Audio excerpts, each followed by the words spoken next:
What's up, everybody? My name is Wreck-It Rob, and this video is sponsored by Monster Coffee. I don't know, and lots of sugar. Not all at once, you know, like spaced out. I'm not a monster. So today we're going to be getting the hero Himiko. By the time this comes out, I think she should already be put in the game. She is a chaotic Nat 5, and because she's being put into the game, I figured it was as good of a time as any to look at her and go over her skills that I think were leaked earlier today, the day before this video is coming out. Wait, is it past midnight? No, in 2 minutes it will be. So today, Himiko is, like I said, a chaotic Nat 5. She is an assist type, and just kind of looking at her stats, she's not exceptionally fast. She doesn't have any exceptionally high stats or anything, but assist types normally don't. The only thing that they generally have is like higher speed, which she has 103. It's not bad, but like, you know, you can definitely get better. So let's go in and actually look at her skills. Okay, so Himiko's first attack, Bone Rot. Attack an enemy to deal 370% of attack and damage, 85% chance to dispel one of the target's buffs. If a buff is dispelled, transfer it to a random ally. So I looked at her skills a little bit, like I just kind of glanced at them before I did this video because I kind of wanted a direction. I don't really want to edit this video as much. So the way she kind of looks like is what her intent is to steal a buff or to take a bunch of the fun like Nat 5 specific buffs that you can get and then put them on someone on your team and then potentially spread it to the whole team. At least that's kind of my first impression, but we're going to keep looking at her skills. So I like her first skill. I like that, but I wish it was, I don't know, I wish there was some element of choice with it. I wish it wasn't just to a random ally, because it might not be to an ally that it would benefit from. Like you wouldn't put an attack boost on an HP type. It would help a little, but not a lot. Her second skill, Dart Umbrella. Attack an enemy to deal 535% of attack and damage. After attacking, 85% chance to extend the duration of one of the target's negative stats effects by 1 turn and duplicate it onto 2 other random enemies. I like this skill. So it's a lot of like, it's a lot of stuff with beneficial and negative effects, and I don't know, I like the manipulation that she seems to kind of bring to the table. That's a 3-turn cooldown. That's actually a lower cooldown than I was expecting. I was expecting 4 turn. But I guess she is a chaotic Nat 5. Her first passive, or her first skill 3, passive, Blood Witchcraft, it either looks like they typed it wrong and didn't capitalize effect, or it's like potentially cutting off the top line. But affect a random enemy target with Blood Witchcraft which cannot be resisted. When losing HP, the selected enemy will also lose 50% of that amount. When that target is killed, select a new target for Blood Witchcraft. If you were killed, a target's Blood Witchcraft status will be lost. If revived, 74% chance to select a new target. Okay, so potentially if it kills somebody, it goes to someone else to select a new target. Do you get to select, or... This is kind of just what I was thinking. Like, I wish there was kind of a way to select with the first skill. Is this giving us a choice, or is this just randomly selecting? If it's letting us select, that would be amazing. But I see this skill being used as if, so you build her with a ton of HP. If she was built on HP, they were built on defense, you put this on them, they would take an incredible amount of damage. Like, that would just eat through defensive types. Her second skill, Prophecy, extend all of an ally's buffs by 1 turn and immediately receive a bonus attack turn. I thought this said all allies buffs. Ooh, I don't know about that. Not sure if I would use that necessarily. Ooh, wait. Now I want her because I want to use her in a Troll Lancer team. Because if you can take the immunity and then extend the turn of the immunity and potentially have a better unit for it than the Jungle Heart, ooh, that would be fun. I want to see if she's used like that because I feel like she would be great. Okay, her third skill, Supreme Witchcraft. Balance all allies' percent HP and copy all their buffs to each other. I saw this one got me excited. I think this could be really cool, especially if you took like Popo. I feel like this combined with like Popo and I don't know, a Shield Guardian's healing ability. Oh my gosh, that could be incredible. You'd have a team that like could withstand like any hit, would constantly heal whenever they were taking any form of damage. That would be ridiculous.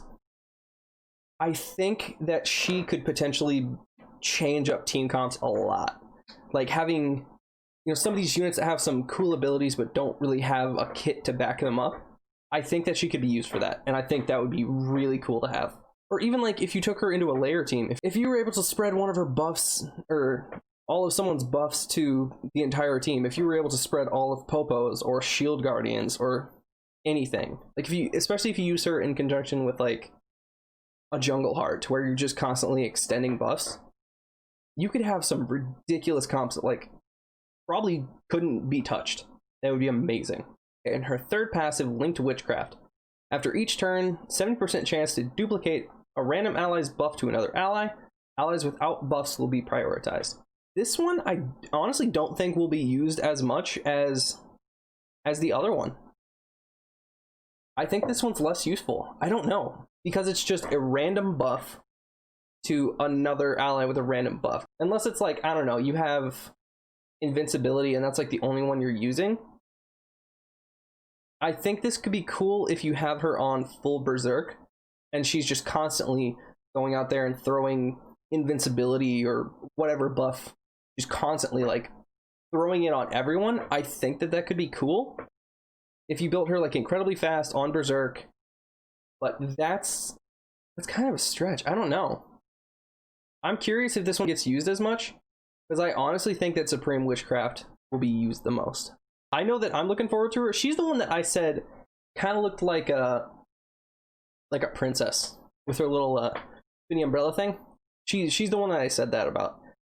I'm excited to see how she's used. I definitely want, like every Nat 5 in this game, I definitely want her. I think that I have a lot of plans for what I could do with her, and I would love it if I could get the RNG to play with her, because that would be game changing. I'm glad that they released these, because I think it really shows us like they're putting in a unit that kind of helps to really assist other units. Well, like I said, Popo is a great example. He has some interesting abilities that can only be applied to himself. Well, with her, you can apply them to the whole team. Like, oh, his Hidden Rage. I wonder if his Hidden Rage can be applied to everybody else, because he builds up counters, and I think those are technically beneficial effects. I don't know. I'm not sure, but if that can happen, that's going to be amazing. Or, you know, if you're able to have just like one unit stick around that has like attack buff, defense buff, shield, immunity, all these things stacked on it because it's just super slow, and she's able to come extend those to everybody, and then by the time it comes around again, you just have this like rotating circle of buffs that just go on the entire team, and then you can just focus on attacking. I think that would be awesome. So I did want to make a video kind of talking about the Twitch event, what we're going to be doing for that, but I haven't had good enough internet yet to, you know, tune into the Twitch stream, see what's really going on. I saw in the leaks section, I think it was Maka that posted it, what was actually happening and starting on Thursday. So I got to see it, but like I don't really know what all is going on. I was also asked about me getting a content creator code. At the moment, I don't have one. Perhaps in the future. I haven't heard back from CCG in a while, so I don't know what's going on. Maybe, like I joked on my YouTube, they just don't want to play with me anymore. Hopefully I'll have one. If not, no matter what, I'll still get back to you guys when I can. At the very least, I'm giving away free knowledge to this game. At the most, you win a giveaway and you get, I don't know, 50 bucks worth of packs on your account. Which, by the way, is still happening at 500 subscribers. So, you know, wreck that subscribe button down below. I will be Twitch streaming soon. So head down in the description and, you know, click my Twitch link. Go ahead, drop a follow, turn on notifications, and you'll know right when I start streaming.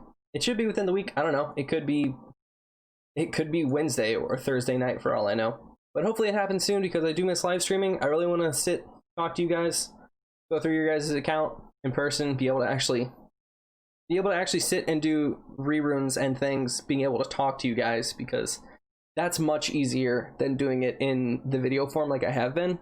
Because that's kind of just me sitting talking to a camera about like, what do I think this person is using something for? Whereas in a live stream, I can just be like, hey, what are you using this for? I can get responses. I don't know. It just makes a lot of things easier. So I'm really looking forward to doing it. I'm really hoping to do it soon. I have a couple of lights ordered so my green screen can be better lit up, because that was kind of an issue with streaming. Not so much with videos, because I'm able to edit it out pretty easy, but when you're live streaming, it's a little bit harder to do that, so I needed to make sure that I had the proper equipment to do it. I'm sorry I'm rambling on a lot about this, but I just downed a ton of coffee. Hope you guys enjoyed this video. I hope that Himiko is as good as I think she's going to be. I hope she's not too groundbreaking. I don't need another unit that just like makes me not want to go in arena for a couple of weeks like Master Tao was. That was just stupid, and that took way too long to fix. Or, you know, maybe I get her and she makes arena an absolute cakewalk for a couple of weeks. That'd be amazing. See your boy up at the top of the ranks. If you guys enjoyed this video, please do me a favor and wreck that like button as well as the subscribe button down below. Maybe chat with me in the comments. Maybe about Discord, Facebook, wherever. I'm always down to chat. Thank you guys so much for watching, and I will see you on the next video. Later.